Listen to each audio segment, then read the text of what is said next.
Good day everyone. This video is for educational purpose only. Our group is allowing Mr. Roldan Ardines to use this as an educational material.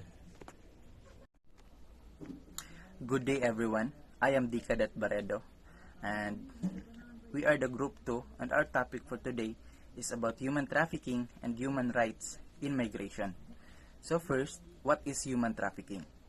Human trafficking is the illegal trade of humans for exploitation or commercial gain. It often involves the use of force, fraud, or coercion to control victims, who are then forced into various forms of exploitation such as sex trafficking, labor trafficking, or domestic servitude.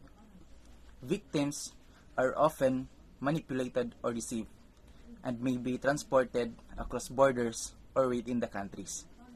Human trafficking is a serious crime and violation of human rights, and efforts to combat it involve law enforcement, victim support, and awareness campaigns. These are the examples of human trafficking. First, the sex trafficking. Victims, often young women and children, are forced into prostitution or other forms of sexual exploitation. Traffickers may use manipulation, threats, or violence to control victims. Second is the labor trafficking. People are forced to work under poor conditions, often for little or no pay. This can happen in industries such as agriculture, construction, hospitality, or domestic work. Victims may have been deceived with false promises of legitimate work. Third, domestic servitude. Individuals are forced to work in private homes, often without pay and under abusive conditions. This type of trafficking is common among migrant workers or individuals from disadvantaged backgrounds. Additional information about human trafficking is child trafficking or child soldiers.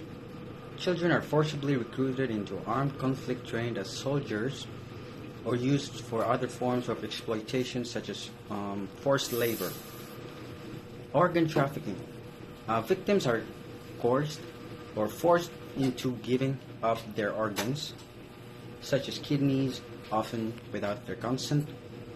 In some cases, people are lied to about the nature of the procedure or are made to believe they are participating into a legitimate medical operation. And lastly, the trafficking for illegal activities or criminal exploitation. Victims may be forced into committing crimes such as drug smuggling or theft under the threat of violence. In some cases, children are trafficked and forced to carry out illegal activities or organized crime groups. Good day everyone, I'm Cadet Tamsi and I'm here today to discuss to you the three elements of human trafficking. So there are three elements of human trafficking: act, purpose, and means. So act refers to the specific action taken to facilitate trafficking, such as recruitment, transportation, and harboring individuals. So, a good example of act is a trafficker posses as a legitimate job recruiter, offering a young woman a position in foreign country as a model. So, the trafficker uses false promises of a high-paying job to lure her. So, that is sample of act. Second is means. Means is involve the methods used to control or manipulate victims. This can include threats, deception, and exploitation of vulnerabilities. So, an example of means is, once the woman arrives in the foreign country, her passport is confiscated and she is threatened with violence if she attempts to leave. She is forced into sex work, believing she must repay an enormous debt that the trafficker claims she owes. So, that is the example of means. So, the last one is purpose. Purpose pertains to the intended outcome of trafficking, typically involving exploitation for labor or service.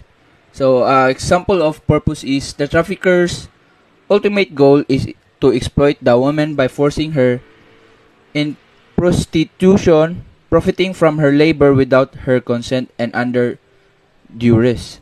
The purpose of this trafficking is to generate income for the trafficker through the woman's exploitation. So these elements collectively illustrate the example of human trafficking and the serve impact on victims. I severe. That's all. Thank you. So good day everyone, good day sir. So I'm Det Cadet Amista. So human trafficking is a trade of people for forced labor, sexual slavery, or commercial sexual exploitation. It can occur within a country or across borders. Human trafficking is different from migrant smuggling, which involves the consent of a person being smuggled. So in some ways to prevent human trafficking includes wearing blue on Trafficking Awareness Day on January 11, understanding risk factors, knowing how to report human trafficking, and raising awareness in your community, and also understanding how vulnerable communities are affected. Good day everyone, good day sir. I'm the Cadet Firolino and I'm going to explain what is the current state of human trafficking in the Philippines. Human trafficking is the largest criminal enterprise in the world after narcotics. In Asia Western Pacific, human trafficking in the Philippines is considerable concern.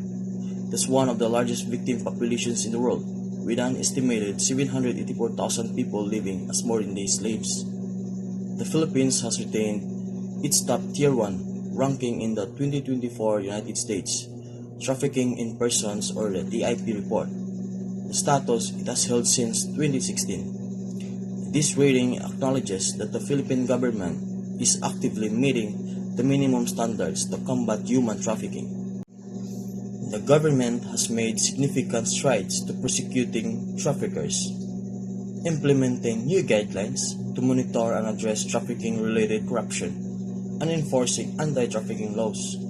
And this effort reflects a strong commitment to counter human trafficking through enhanced coordination among agencies, improved victim support services, and heightened law enforcement actions. The Philippines continue to robust measure to prevent trafficking, prosecute offenders, and support victims, contributing to its sustained Tier 1 ranking in anti-trafficking efforts. How can you relate human trafficking to migration? Human trafficking and migration are two distinct phenomena, but they are often intertwined. Migration involves the movement of people from one place to another, often in search of better economic opportunity, safety, or higher quality of life. While human trafficking is the exploitation of people through force, fraud, or coercion for purpose such as forced labor or sexual exploitation. While migration is a voluntary act, human trafficking is not. Traffickers often prey on vulnerable migrants, such as those who are undocumented or have limited resources, and exploit their desperation for personal gain. Migrants may be lured with false promises of the jobs or opportunities only to find themselves trapped in exploitative situations. So, human rights migration is the protection of the rights of migrants, which are the same as the rights of all other individuals under the jurisdiction of the state. These include the right to be free from human rights violation, such as arbitrary detention, torture, or collective expulsion. It also includes the right to access basic needs like healthcare, education, and housing. Human rights violation against migrants can include denial or civil and political rights, such as arbitrary detention, torture, or a lack of due process, as well as economic, social, and cultural rights, such as the right to health, housing, or education. The denial of migrants' rights is often closely linked to discriminatory laws and deep-seated attitudes of prejudice or xenophobia.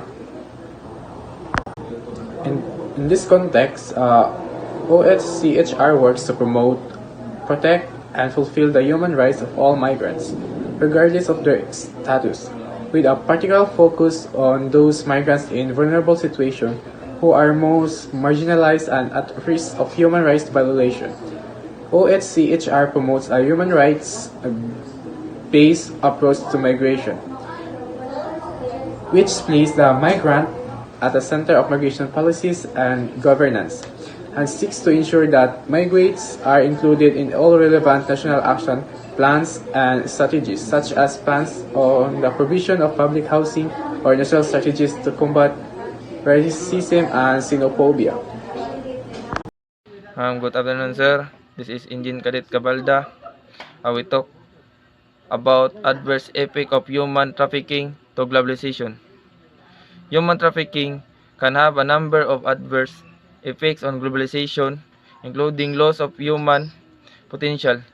This can hinder national development.